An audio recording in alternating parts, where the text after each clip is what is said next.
Começa agora na RCI, programa Entre Livros. Entrevistas com autores, organizadores e especialistas em livros, com foco no conteúdo da obra. Apresentação, Rosimeire Salles. Olá, querido ouvinte da Rádio RCI, você que está aí sempre nos acompanhando aos sábados de manhã, aqui pelas ondas da AM 1320. O programa hoje vai estar falando de uma obra, Pé Gelado, Pegando o Trecho. A gente tem aqui a oportunidade de mostrar para quem está acompanhando pelo vídeo a capa do livro, onde tem uma foto do Domingos Ramos Sobrinho, nosso novo autor, que a gente recebe já com as nossas boas-vindas aqui ao programa, Domingos. Parabéns aí pela sua obra. Esse é um lançamento, né? Recentemente lançado, chegou da gráfica há pouco tempo. É uma parceria aí do Mercado Público Barrageiro Itaipu, né? Parktec. Então a gente tem uma obra aqui que vai contar um pouquinho, além da sua história, um pouquinho da história de Itaipu, não é isso? Domingos, eu queria então que você, primeiramente, antes da gente começar a falar sobre a sua obra, você foi um barrageiro da Itaipu, não é isso?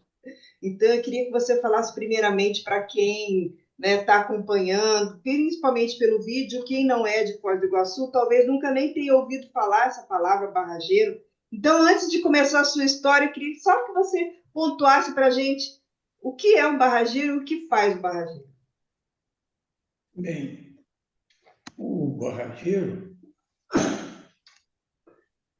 é aquela pessoa que trabalha em barragens. Houve uma época em que o Brasil tinha uma barragem após a outra. E o barrageiro ia de trecho em trecho. E por isso que nós, barrageiros, só falamos pegar o trecho. E é aquele que trabalha em construção de barragem, mesmo aqueles que trabalham em áreas administrativas, mas é trabalho de barragem, ficou esse neologismo, vamos dizer assim, barrageiro, né? E eu fui me tornar um deles, eu sempre fui peão de trecho e fui me tornar barrageiro aqui nos 18 anos, na obra, entre a obra e a própria Itaipu. É por isso, então, esse subtítulo aqui, Pegando o Trecho, né? A gente vai conhecer um pouquinho mais. Então, eu queria conhecer aí o início da sua história. Como é que foi? A raiz de quem me tornei. Olha, na verdade, eu sou de Minas Gerais, eu tenho 80 anos de idade, não tenho tudo isso de vida, em virtude do tempo em que eu estive entregue ao alcoolismo. Estou em Foz desde 77, o canal de desvio ainda estava em escavação, e sóbrio desde 1987 e espírita desde 1989. Nossa, que bacana! Bom, então, o que trouxe o mineiro para Foz do Iguaçu foi o trabalho lá na, na, nas obras de Itaipu? Olha, indiretamente sim, é porque eu sou do interior de Minas e de uma obra lá em Minas eu fui para duas montagens de fábrica de cimento na região de Brasília, já quase divisa com Goiás, e lá, aí em 73 para 74, por aí, eu fiquei sabendo, via uma publicidade da empresa que eu fiscalizava lá à época, no campo mesmo, que eles tinham ganho a concorrência para montar em Itaipu as monovias e os guindastes painels. me chamou a atenção. Mas eu nem sonhava em sair de lá, é porque eu era muito bem remunerado. Mas, por coisas de cabeça dura minha, eu tive que dar com os costados aqui, que aí falando com a peãozada, o trecho lá tá bom. Aí eu vim para cá. E em abril de 77 eu já estava aí de peão orelha seca. Aí, no decorrer do meu livro aí tem isso, e eu era chefe de divisão. Mas a minha cultura formal é pequena, eu tenho só o ginásio, mas eu não conhecia ninguém aqui, especificamente, e eu tive que fechar no que deu, né? Aí quem era chefe de divisão fechou de auxiliar de balança, que eu não conhecia ninguém, mas não tenho nada que reclamar, não. Porque logo depois, aí quase um ano depois, eu passei, está descrito com maiores detalhes no livro, numa seletiva na divisão de obra de concreto. Aí eu virei pé gelado. Por que pé gelado? Bem, essa pergunta é quase que recorrente, Sim. é porque o concreto em grandes volumes, ele precisa estar numa temperatura baixa, porque ele chama reação exotérmica, né, que é de dentro para fora, um calorão desgramado que gera a mistura da água com os componentes do cimento. E esse calor faz com que o concreto perca a qualidade, que ele vai enchendo de bolhas ali, onde aquele calorão vai passando, né? E em grandes volumes, igual era o da Itaipu, o concreto não podia ser lançado se a temperatura tivesse superior a 7 graus. E para conseguir isso, a Itaipu tinha uma capacidade máxima de 54 toneladas de gelo em escamas por hora para dar conta desse trabalhão todo. Aí era água gelada, que era o condutor e tal, e todo mundo que trabalhava no concreto, mesmo que fosse o CDV, que eu não vou traduzir aqui, que o peão chama de CDV, em virtude do público, era chamado pé gelado. Daí, onde fulano trabalha? Ah, aquele lá do pé gelado e tal. Então, ficou a turma do pé gelado. E na obra, é evidente, cada setor tinha os apelidos. Por exemplo, o eletricista era entorta-alicate, né? E esse entorta-alicate é meio depreciativo com o eletricista. Por que entorta-alicate? É eletricista que, às vezes, na confiança, vai trabalhar com um lugar energizado, fecha um curto e derrete a beirada da boca do alicate ali. E outros também impronunciáveis para público comum, né? Então, é um linguajar próprio, né, que o barrageiro tem. Nossa, mas assim, você, voltando um pouquinho, né? Qual a cidade que é lá em Minas? Eu sou de São João del Rei, em Ah, só. Minas Gerais. Sim. E eu comento sempre que antes de ser a terra do Tancredo Neves, foi terra de Tiradentes. Para mim, Tiradentes é o primeiro e único. E aí tá, você trabalhou um tempo ali, foi para Brasília, Brasília veio para cá, daqui você já não saiu mais, né? Então você está desde 77 aqui na Terra Desde das Cataratas. 77. Aqui, para mim, foi. Eu que cheguei na cidade com em torno de. Não tinha 40 mil habitantes, e Aí no meu livro eu comento isso, era para aquelas mulheres mais de fibra, mesmo igual as obras em Brasília, mas aqui a gente observou que era outro mundo, e que era mesmo uma meca, vamos dizer assim. E aqui eu criei os filhos, vou em Minas sempre quando posso, agora, em razão da idade, eu estou indo menos, mas eu ia anualmente em Minas e, com a graça de Deus, eu ia dirigindo. Nossa. Minas, e Brasília, onde mora hoje meu bisneto, no Rio Grande do Sul, lá na Serra Gaúcha, andando para todo lado. Mas a terrinha é aquela ali. Agora, você veio casado já? Você casou aqui? Não, eu casei cedo. No meu livro tem explicado A gente quer bem saber tudo que casado. está no seu livro. Pode Ah, contar. então tá bom. Então tem que falar primeiro que eu sou torcedor do Fluminense. Então, eu conheci quem manda lá em casa até hoje. Em 1962, ela tinha 14 anos e eu 17. E no livro está bem explicado que naquele tempo era muito diferente de hoje. Sim. Falo que eu tenho só o bom e velho ginásio, nós de 5 irmãos, eu fui o único que consegui fazer o ginásio, mediante a minha saudosa mãe levando roupa para fora. Mas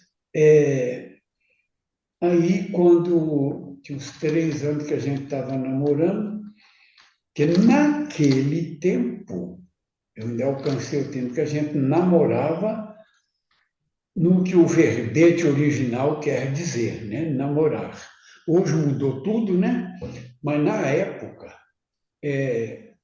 eu, quando foi em 65, 64, na verdade, no finzinho de 64, a gente escorregou no quiabo, né? E a Lourdes se viu grávida.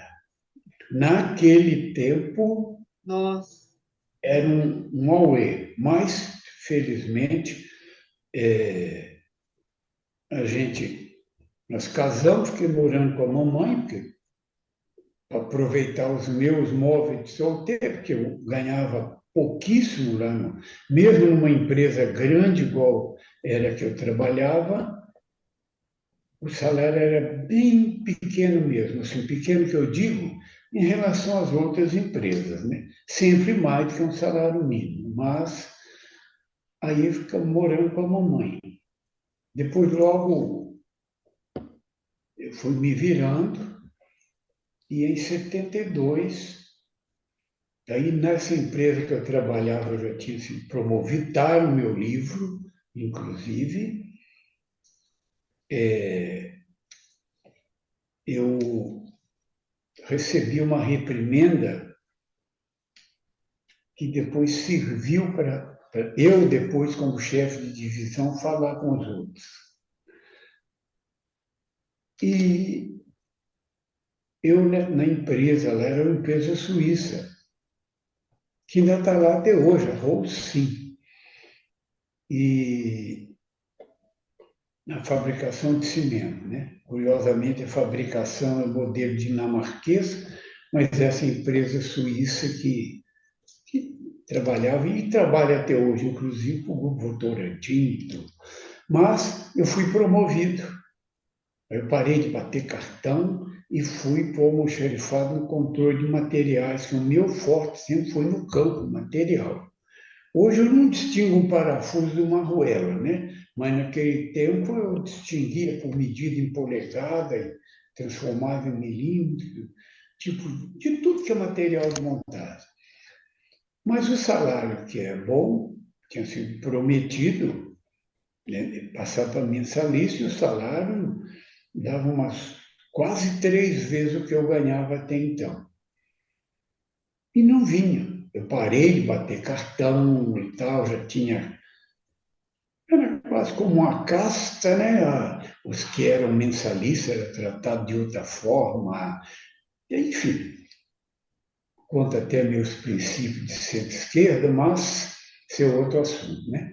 E não vinha. E um dia, o chefe do RH era um major. Todo mundo se borrava de medo dele. Ele era um homem enorme, sabe? Grandão mesmo. E um dia eu consegui que ele me recebesse, que ele era o chefe do RH. A sede da empresa era no Rio de Janeiro. Aí eu falei para ele, mas caí na besteira, e a hora que eu falei para ele que vou até falar o nome, porque mesmo se ele estivesse vivo, ele ia permitir que eu falasse o nome dele. Que o Zé Fernandes, que trabalhava descarregando placa de moinho, é peça de fábrica de cimento, né? Lá no pátio, ganhava 40% mais do que eu. Aquele hora que aquele homem ficou vermelho que nem um pimentão.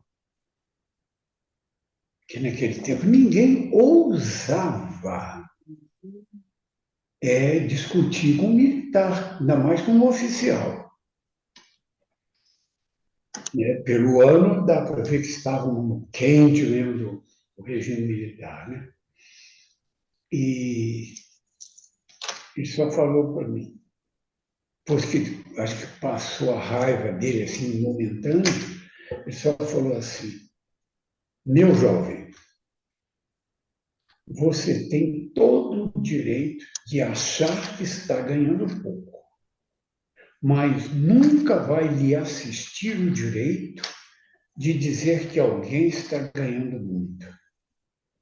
E completou, isso não está no livro, mas ele completou. Se o seu parâmetro é o Zé Fernandes, eu vou fazer contato com a empresa lá no Rio de Janeiro para dar o salário igual ao do Zé Fernandes, já que é a sua meta.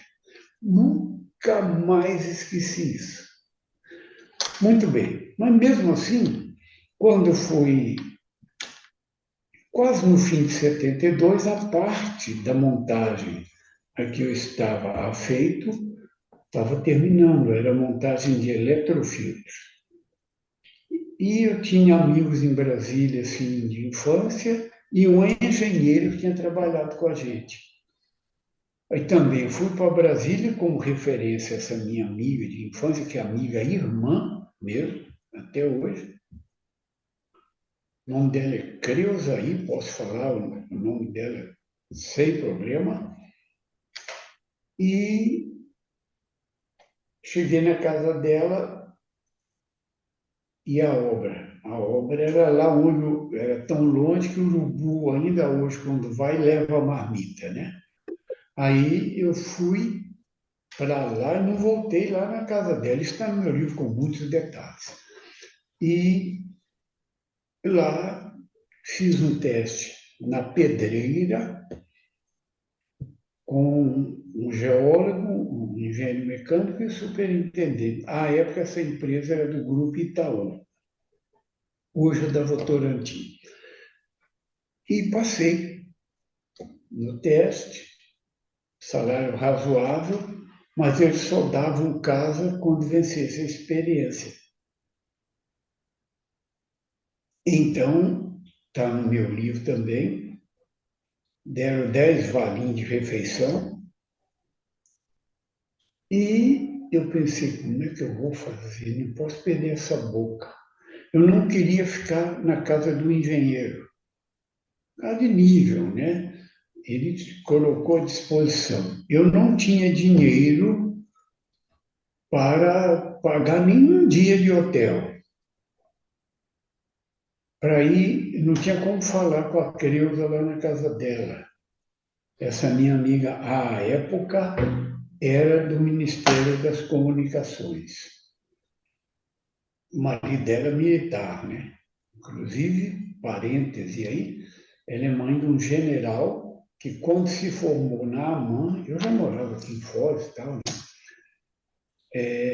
Eu disse para ela, ao telefone, fala para o Sacicha, que é o apelido do filho dela, que eu pus desde criança, que eu quero estar encarnado para vê-lo general. E Deus me deu essa graça. Em 1922, eu fui o único não familiar convidado para ir vê-lo receber o espadinho de general, a espada lá de general. Mas, aí, voltando ao refeitório lá, eu vou no refeitório pensativo quando eu vejo lá o Eli Muniz, que nós tínhamos trabalhado junto lá na Barroso, era mecânico torneiro de ponta mesmo. E comentei com ele, já me xingou porque eu não procurei ele, mas naquele tempo não tinha celular, não tinha nada, né? Ah, ele já falou, não, vamos lá para casa. E aí eu fui em Minas, busquei a família e fui para casa dele. Aí depois que venci, tem um episódio que eu não vou contar agora, porque é muito pessoal. Depois que venceu a experiência, eu fui para o acampamento do Fercal, na casa espetacular, mas no meio da central de Britávia. Mas foram os melhores anos que as minhas então, crianças passaram, que no fundo passavam o rio. E para chegar lá era estrada de chão. Tinha escola lá, tinha tudo. Tinha 25 casas, tinha uma pequena escola. E daí ficamos ali. Depois eu fui para Ciplândia, de onde eu vim para cá. Eu era assim, sem nenhuma modéstia, uma mão de obra bem, como que eu falo, procurada. No meu livro tem um fato que relata isso, se a senhora ainda não teve oportunidade de ler. A gente vai, então, querer saber de você daqui a pouquinho, depois dos nossos comerciais. Pessoal, fique antenado. Programa Entre Livros. Apresentação, Rosimeire Salles. Voltamos a apresentar Programa Entre Livros. Apresentação, Rosimeire Salles. Programa Entre Livros hoje, falando sobre a obra Pé Gelado, pegando trecho, de Domingos Ramos Sobrinho. E o Domingos ia contar uma história para a gente antes dos comerciais que a gente quer ouvir. Domingos, pode contar. Bem, aí, quando a gente saiu da Fercal para a Ciplan, é porque a empresa que começou a montar a fábrica de cimento, anos antes tinha falido. E um grupo que era dono da Copersucar comprou. Mas eles precisavam lá de alguém que conhecesse um material assim, ao vivo, né? Que era o meu caso. E aí eu fui para lá ganhando um pouco mais do que lá na Fercal. Na Fercal, o motivo da minha saída está no meu livro, que é uma outra história, tem fatos muito interessantes. E hoje eu sei que eu saí da Fercal porque eu bebia demais. Mas, muito estimado lá, como graças a Deus fui em todo lugar, que eu sempre saio pela porta da frente. Detalhe, fui sindicalista a vida inteira. Mas sempre com aquela visão mais ampla do que o simples sindicalismo de ser contra o patrão. Não, tem que ser a favor dos meus colegas de trabalho. E eu me lembro bem que eu tive um grande amigo aqui, o CEP, Deus o tenha, que às vezes eu comentava. Falava, olha, pessoal, a gente tem que trabalhar direito e bem direito para, na hora do ACT, a gente poder dar murro na mesa. Porque muita gente entende, infelizmente, eu não vou entrar nesse detalhe, porque hoje está muito polarizado, que ser sindicalista é ser contra o patrão, é ser a favor do empregado, mas um não vive sem o outro. Como tem menos patrão e mais empregado, o empregado está sempre em desvantagem, porque ele acha que está ganhando um pouco, mas estou falando em qualquer época. Sim. Mas lá na frente está cheio de gente balançando a carteira de trabalho, querendo trabalhar até por menos do que ele ganha. Mas eu sempre saí pela porta da frente. E chegando nesse plano foi muito bom, está detalhado demais, até demais não, o que foi possível no meu livro.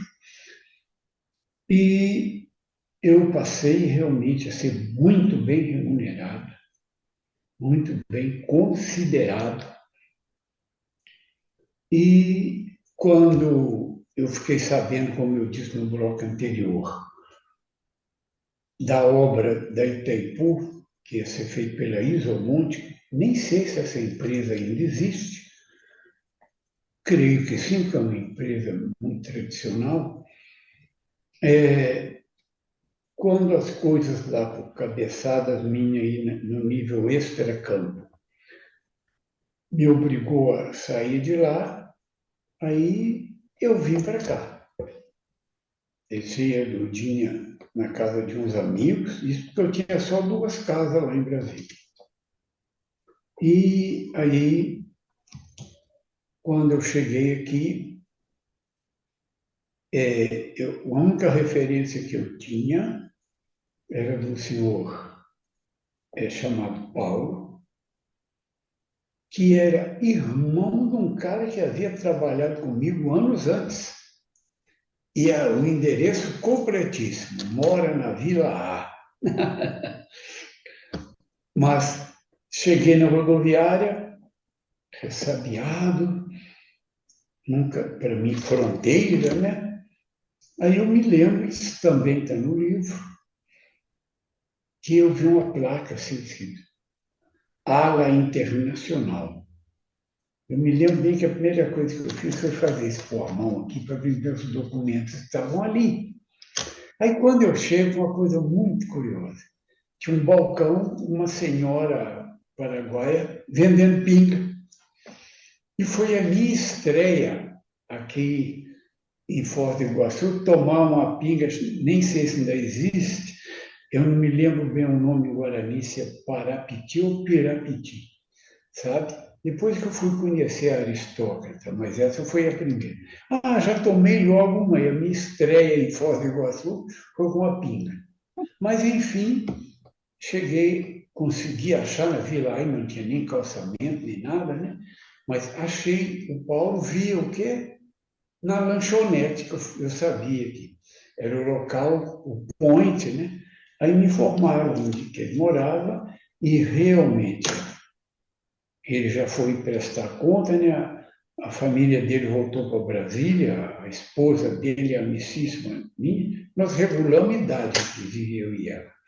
E aí eu vim com a cara e a coragem, não conhecia ninguém aqui, o Paulo era um empregado comum, né? E foi bem interessante que eu cheguei aqui, inclusive nesse mesmo local que eu estou, só que lá na frente, que era um barraquinho de alvenaria branco, que ficava a recepção ali, relações públicas, né? Eu falei com um senhor chamado Newton, e eu falei com ele, não, estou procurando a Isomonte. Ele olhou lá nos papéis e falou, olha, ela vai demorar uns 3 a 4 meses para chegar aqui. Falou, você está você tá com o seu gibi aí, que é a carteira de trabalho, tá? Falei, tô. Quando eu mostrei para ele, falou, não, você não vai trabalhar em subempreiteiro com um gibi desse. Aí eu fui no almoxarifado da Itaipu para fazer um teste lá, como requisitado, né? E também não vou tecer comentários sobre uma das pessoas que foi corrigir o meu teste, porque ele já desencarnou. Garanto para a senhora, se ele tivesse encarnado, falava o nome dele inteiro, como já falei em outras ocasiões. Mas já descansou, não tenho nada que reclamar, não. Aí, eu que era chefe de divisão, fichei de auxiliar de balança. Mas por quê? Eu tinha conhecimento de balança rodoviária também. E muitos amigos fiz uma amizade enorme, mas um belo dia, já que o assunto é o livro, né? Um domingo, passa o assistente técnico da loja Logos, em Gerrios, e ele falou para mim: Ô Domingão, você conhece alguém que entenda de polegada e milímetros, a ferragem? Porque eu estou com um problemão lá no pátio de armação, e era aquele mundo, né, o pátio de armação, e você conhece alguém? Eu falei para ele: conheço. Falou: então, manda ir lá amanhã, que era segunda-feira, manda me procurar lá. Eu sabia o nome dele, o cartãozinho, lá dentro da obra mesmo. Falei: não, mas o cara que eu conheço sou eu mesmo. Ele levou um susto. Você, Domingão? Porque eu nunca tive cara de quem trabalhou no pesado igual trabalhei, né? Tudo magrinho, esquelético. Aí ele falou: não, então vamos lá amanhã para você fazer um teste. Falei: não. Amanhã eu vou falar com o supervisor, com o encarregado da minha área, que apareceu essa chance, porque eu não sou de sair batendo porta, que eu posso ir lá e depois ele não concordar com a minha transferência, estou enrolado. E na segunda-feira falei com a pessoa lá, o encarregado, falou: não, manda ver. Aí na terça-feira eu fui lá e fiz um teste, lembro bem, com um senhor chamado João Rosa. E logo, realmente, na parte de obra, coisas melhoraram, que eu já passei a ser fiscal de obra, e que eu tive contato com o pé gelado mesmo, né? Até terminar o concreto. E para mim foi uma escola, porque eu aprendi muito, fiz grandes amigos, aprendi muita vivência do peão, e principalmente que eu fiquei um tempo trabalhando praticamente só com os paraguaios. Aí eu aprendi muito da cultura paraguaia, até as coisas, a gente aprende a primeira coisa em Guarani, são os palavrões, né? É a primeira coisa, que as pessoas são iguais, né? Diferente de idioma, e eu me lembro, assim, de tantos episódios, que um mês de junho, estava um frio danado, eu estava à noite, lá no Parque de Armação, hoje é o lago, né, que cobriu todo lá. E parecia um parque de uma siderúrgica, né? Tão grande. E aí tinha refeitório dos dois lados, foi um dos vários pontos fortes da Itaipu, era a alimentação. E aí, menina, eu vi lá sopa paraguaia. Eu falei: com frio desse dá para mim. Aí eu fui para a margem direita, né? Que aqui nós não falávamos Paraguai e Brasil, margem direita e margem esquerda. Chegou lá, cadê a sopa? Era uma espécie de uma broa, todo mundo conhece, deliciosa por sinal, mas foi aquela coisa a gente não conhecer, hábitos, né? E tantas outras coisas. Aí o futebol é muito forte também dos paraguaios. Aí eu, só para ser diferente, eu dizia para todo mundo que eu sou Sol de América, que é uma cor azul, o time, a camiseta, e eu gosto muito de azul. E então eu era o único, me dizia um amigo lá, que eu era o único fora do Paraguai, em toda a América Latina, que era Índia de Sol de América. Agora, esse ambiente era muito masculino, né? Não tinha mulher trabalhando lá, não, né? Era só homem. Por isso que tinha tanta besteira. Não, na verdade, na obra, no canteiro de obra, não tinha mulheres, até pela época, não tinha como. As raras que tinham eram arquitetas ou engenheiras. Agora, no setor social, que é fundamental a presença de mulheres, que também eram chamadas de barrageiras, e setor de pessoal, que é muitas mulheres. E é interessante que, pulando aí, muito tempo depois, eu já trabalhando para o turismo, em Itaipu, como barrageiro no turismo, que a gente tinha 8 minutos para falar dentro do ônibus, na volta, eu contei a respeito de algumas coisas engraçadas, e quando eu fiz referência a um caso ocorrido no Pé Inchado, que eu brinco sempre que era uma casa de orações que tinha bem aqui à esquerda de quem está indo para Foz, e que um colega teve problema para entrar na usina, na obra, no outro dia, porque ele tinha deixado o crachá dele penhorado lá, com as profissionais, ou com a profissional, não sei, e porque ele queria pagar o serviço da profissional com os vale-refeição que a gente ganhava para comer na cidade e tal, né? E claro que elas não aceitaram. Eu contei esse caso, todo mundo deu risada, expliquei como é que terminou, enfim. Aí quando parou aqui, na saída, uma senhora, no meu tempo de jovem, chamar-se-ia de matrona, né? Aquela senhora assim, ela chegou perto de mim, isso está no meu livro também, viu? E falou assim: olha, senhor Domingos, eu trabalhei aqui muito no equilíbrio psicológico da peãozada. Aí eu disse para ela, falei, olha, a senhora era assistente social? Ela falou, não, eu era do pé inchado. É que passou um engenheiro lá, gostou de mim, me levou para São Paulo, hoje temos até netos. Aí eu disse para ela, não, a senhora não era do pé inchado, então, a senhora era do caracol, porque no pé inchado é raro e engenheiro. Aí ela respondeu assim, o senhor conheceu mesmo a Itaipu. Que bacana! E aí você foi para esse novo, voltando então da história, né? Você foi para esse novo setor, né? E aí, como é que foi lá?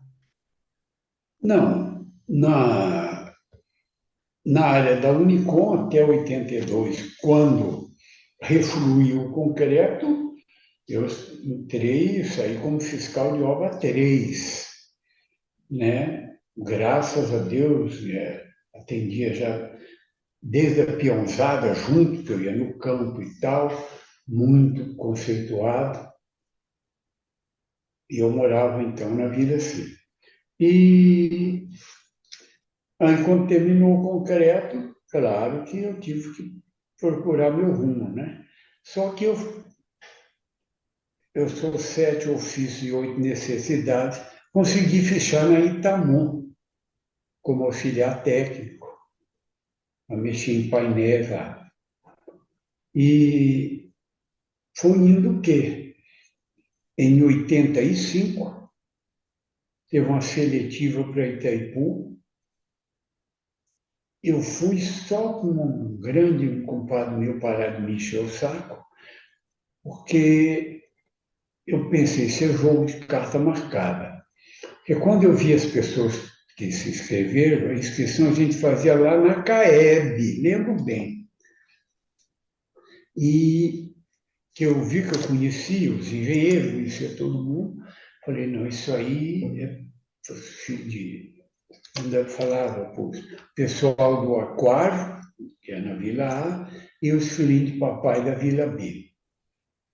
Todos naquele tempo estavam faculdade, outros fora daqui, né? Que aqui na época, se não me engano, só tinha a Facisa. Aí eu fiz a seletiva, foi uma semana e passei.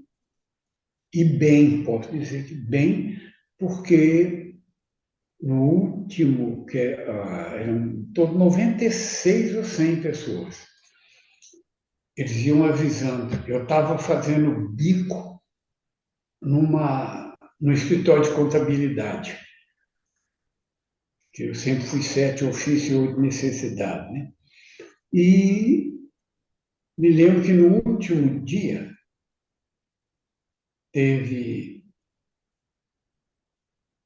uma dinâmica, né, que chamam hoje. Era Sim. um engenheiro que nós estávamos aí já só em 20. Aí eu levei a vantagem de já ter trabalhado em obra grande, incluindo a na Itaipu. Então, eu me lembro bem que ele deu um papelzinho assim, um pouco maior do que um post-it, e criou uma situação. Disse assim: ó, quem for aprovado, era 4 que eu tinha aprovado, vai trabalhar no apoio à operação. Então, é o que a operação precisa, é que vocês têm que tomar providência. Então, a gente tinha os ajudantes de serviço, assessoristas, telefonistas, pessoal de limpeza, ajudantes de mecânica, tudo era com esse setor. Aí ele falou, então, já sabe o que irão fazer, se forem aprovados, deu aquele papelzinho para cada um e falou assim, meia hora antes de terminar o expediente do dia, a operação avisa que precisa de 10 pessoas para trabalhar na máquina 8. Aí elenquem aí, por prioridade, quais as providências que o encarregado tem que tomar, que seríamos nós. Né? Todo mundo colocou convocar o pessoal, menos eu. Eu coloquei verificar a logística de alimentação e transporte. 2, convocar o pessoal, que era automático convocar o pessoal. Porque eu, por saber de obra, eu sabia que, conforme o horário, o refeitório não atendia coisas extras. Não atendia coisas extras. E o transporte já era tudo automático. E esse, aquilo, ônibus e combis até tal hora. Mas, para isso, salvo ambulâncias, não era coisa de, como a gente falava na obra, na fumaça, arrumar condução para 10, 20 pessoas. Aí eu passei bem, bem mesmo, e um dos motivos foi esse. Muito bem, e a gente vai saber um pouquinho mais ainda da sua história daqui a pouquinho, depois dos nossos comerciais. Programa Entre Livros. Apresentação: Rosimeire Salles. Voltamos a apresentar Programa Entre Livros. Apresentação: Rosimeire Salles.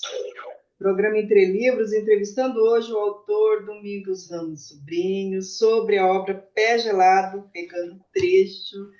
Domingos, você foi classificado, e aí como é que foi esse trabalho? Totalmente diferente de tudo que você já tinha feito, né? Olha, o período de adaptação tem um apoio muito grande. Na verdade,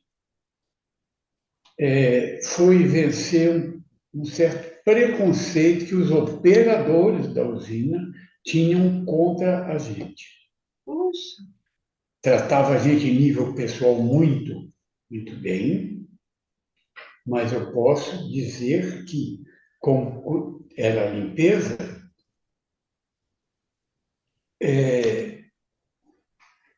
uma pessoa da limpeza ligou lá na elevação 127, que era o nosso pool de apoio, para dizer, eu acabei de limpar e parece que os operadores sujaram aqui de propósito. Aí eu fui lá. Quando eu falei, neste caso, lamentavelmente, era um amigo paraguaio, que disse assim, nossa, Se não há sociedade, como que vocês vão a trabalhar? Olha a cabeça do cara. Ou seja, se eu não fizer sujeira, como é que vocês vão trabalhar? Olha a cabeça do cidadão. E era chefe de tudo.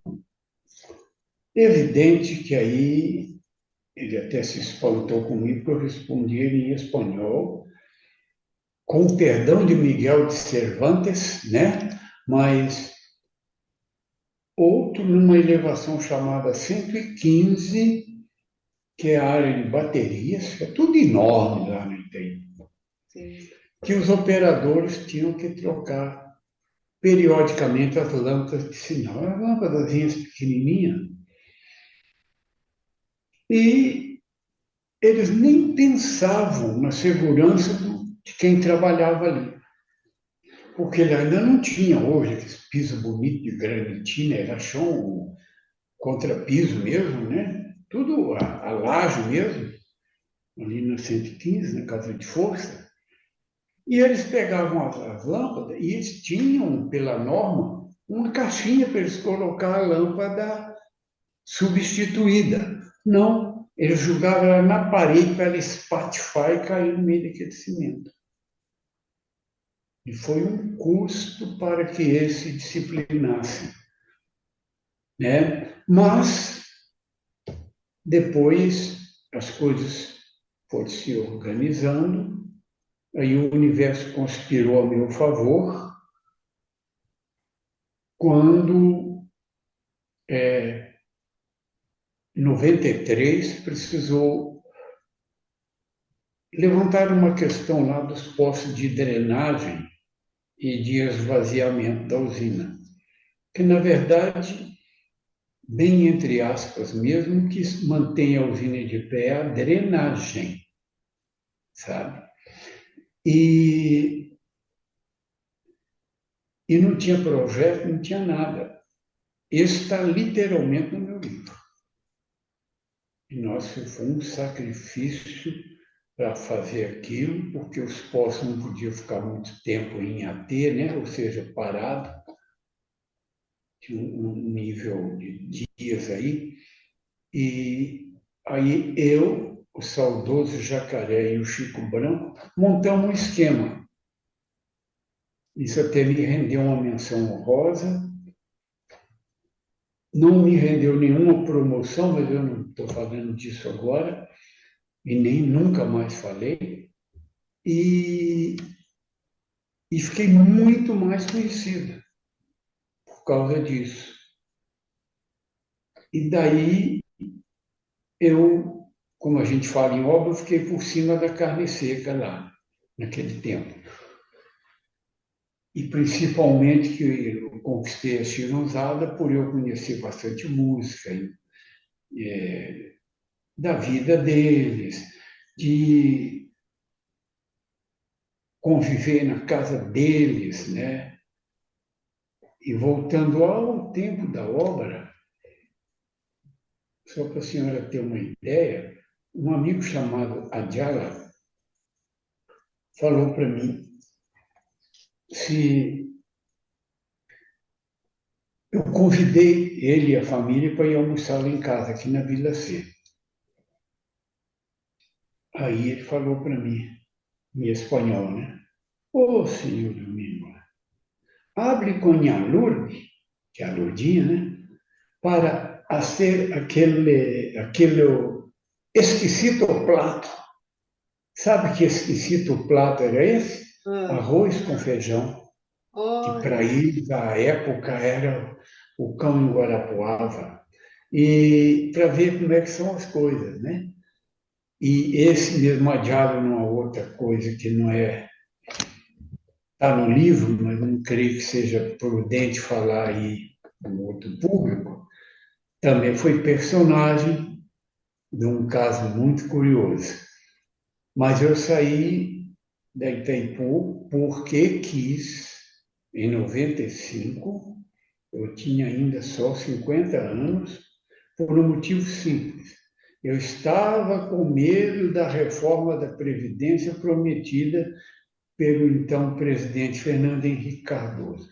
Eu pensei logo, Eu tenho uma boa SD40, ou seja, eu sempre trabalhei em lugar perigoso desde muito cedo. Aí aposentei com 80%, mas eu caí fora para não ficar desempregado, para não perder na aposentadoria futura, porque pelo plano original ia ser pior do que o que está hoje, né? Mas foi por isso que eu saí relativamente novo, mas não fiquei desempregado e até por uma outra coisa que também está no livro, já que estamos falando é dele, porque eu fui para a Vila A, para o Conselho Comunitário, até mais como uma colaboração, tinha um salário simbólico, simbólico mesmo, porque Itaipu estava retirando todo o seu apoio da Vila A, uma vez que a usina já estava terminada a obra. Ela não tinha por que manter toda aquela estrutura. E eu fui para ficar 6 meses ali, fiquei 14 anos, detalhe, saí porque quis. Puxa. Mas também, como dizia o Lavoisier, né, nada se cria, nada se perde, tudo se transforma, né? Se transformou numa coisa. Porque em 87 eu parei de beber e trabalho com alcoolismo até hoje, fiquei muito conhecido, inclusive na cidade mesmo, né? Sou bem conhecido. Isso graças a esse tipo de trabalho aí, E aí né? você entrou depois para a área de turismo, você falou, né? Sim, Bem foi o depois. seguinte, foi também, eu me lembro bem que o presidente da então já ANVA, porque eu trabalhei inclusive para mudar de conselho comunitário para a ANVA, eu e um grupo de amigos, saudoso Sérgio Benevides, o Marco Aurélio que está por aí, Edmilson, enfim, saudoso seu Emílio, Zé Antônio, enfim, posso até esquecer algum nome. E o diretor da ANVA era o amigo Lorival, tem apelido de Paiacã. E, e apesar da gente ser amigo de muitos anos, a minha forma, eu tinha 14 anos que eu estava ali, que eu ainda atendia parte das boas meninas da Itaipu, do programa, né, PIT. E eu vi que não ia dar certo a forma dele gerenciar e a minha, que eu tinha 14 anos. E eu detesto ordem cruzada, mas o presidente era ele e eu nem na Vila A morava. Moro no Aporão, onde eu moro até hoje. Aí eu me lembro muito bem que, quando eu conversei com ele, ele falou: não, então fica até dezembro, porque aí o contador já pegou o relatório e tudo.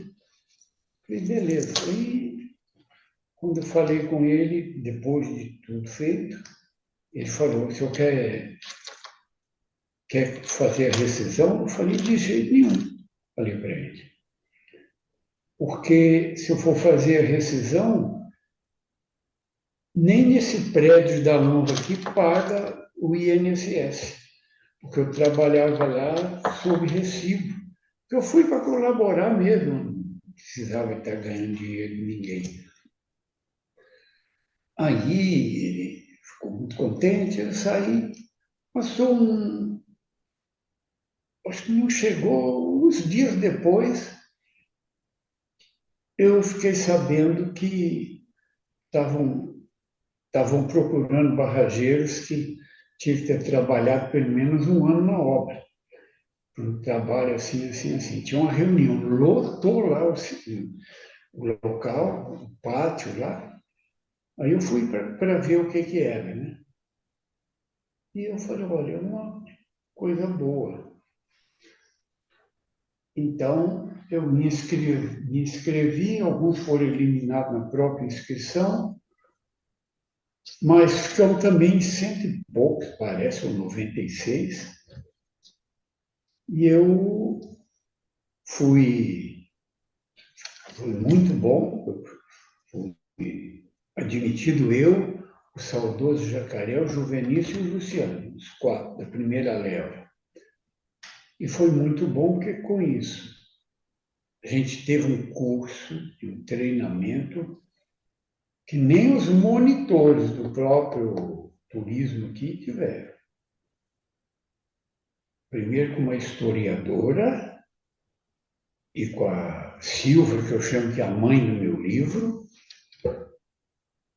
e depois um treinamento foi encerrado pelo diretor técnico da Itaipu, para saber mesmo.